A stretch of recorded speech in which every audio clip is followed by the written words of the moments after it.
This is Tinig at Tapat, kwento ng mga pag-ibig, pagkakapantay-pantay at pag-asa.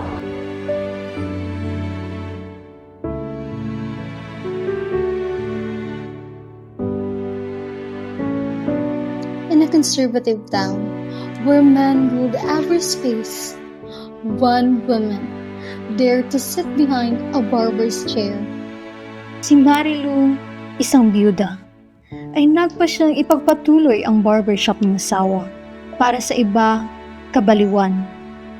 Pero para sa kanya, ito ay paraan ng pagbangon.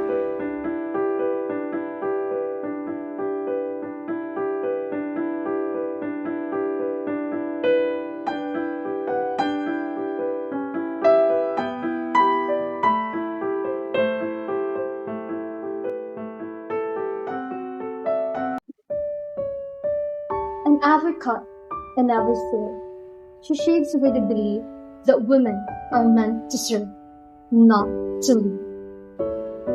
Habang ginugupit niya ang buhok ng mga lalaki, ginugupit din niya ang mga lumang paniniwala na ang babae mahina, na ang babae tahimik lang.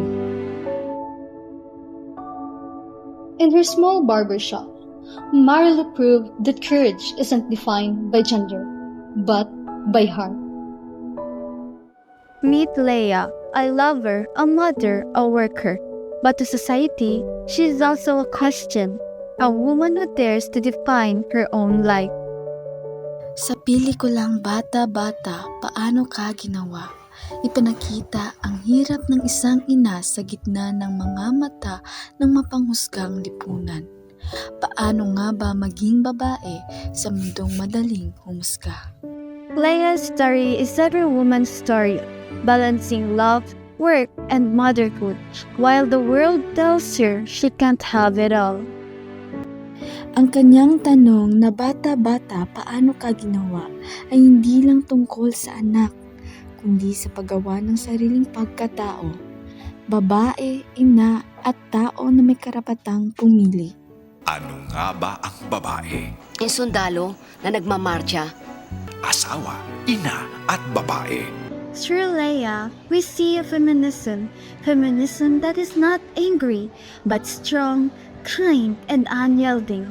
She reminds us that women should never choose between love and freedom. Hindi ako masamang tao. Hindi ako masamang ina. Hindi ako masamang ina.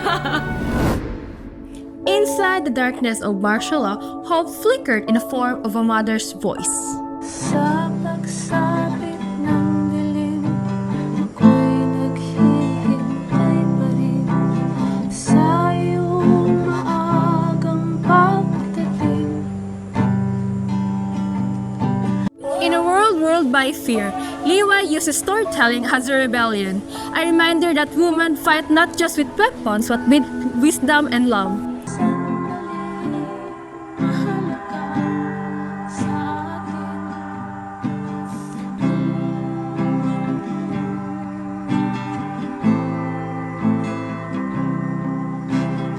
Her story isn't about resistance, it's about resilience. Liwai shows us that even in chains, a woman's heart remains free. In a cold prison cell, a man felt warmth, not by freedom, but by love. Si Joselito, isang ama na may kakayahan parang bata, ay napagbintangan ng matay. Sa likod ng rehas, ang tanging laman ng kanyang puso ay ang kanyang anak, si Isha. Every day, the man counts not the days of his sentence, but the days on how he can hold his daughter again. Sa tulong ng mga kapwa-preso, natutunan niya muling ngumiti kahit ang tanging kasama niya ay ang pangarap na makasama si Isha. In a world that judged him guilty, he remained pure, a father who loved without limits. Ang Miracle in a Cell No. 7 ay kwento ng hustisyang bulag, ngunit ng pusong nakakakita, isang pusong ama na kayang magmahal kahit sa kadiliman. Sa mga blessings na binibigay niyo sa amin. Salamat, God. May yes siya ako. Kabit lang ako. Ang dapat mong paghandaan, yung Q&A. If you were given a chance to live again, what would it be? I alone can do the work in the world. What policy will reassure the Philippine economy? is this an entrance exam? She lived her life in color and wished to die beautiful. My name is Trisha. Trisha Echevarria from Philippines! Si Trisha Echevarria ay isang trans woman. Ay may pangarap na maging isang beauty queen. Ngunit higit sa lahat, pangarap niyang tanggapin ng mundo kung sino siya. Mga kaibigan, ang nauna ay ang itlog. And every transformation, Trisha shows that beauty isn't found in perfection. It is found in truth. Ngunit sa likod ng make-up at ngiti, may mga sugat ng diskriminasyon at sakit ng pagtanggi. Kahit sa kamatayan, pilit pa rin siyang binabago ng lipunan.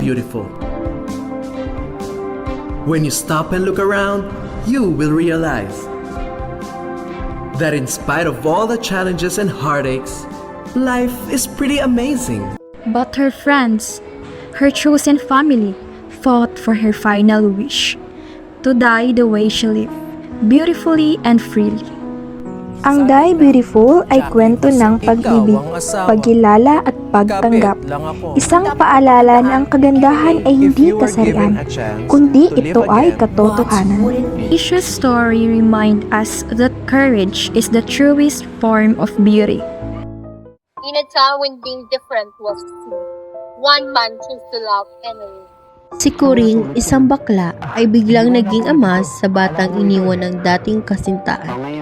Bagaman hindi handa, pinili niyang magpakamagulang.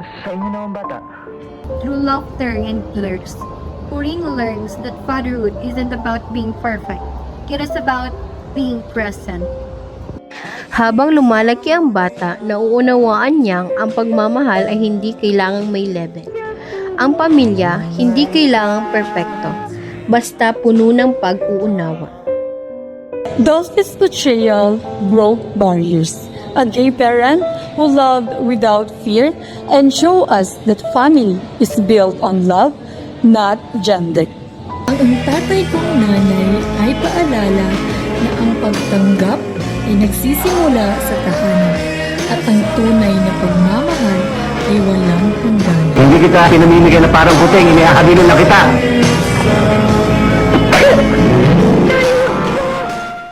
Behind every smile, there is a story. Behind every tear, a reason to fight. They loved without fear. They stood for what's right. And in every struggle, they found hope.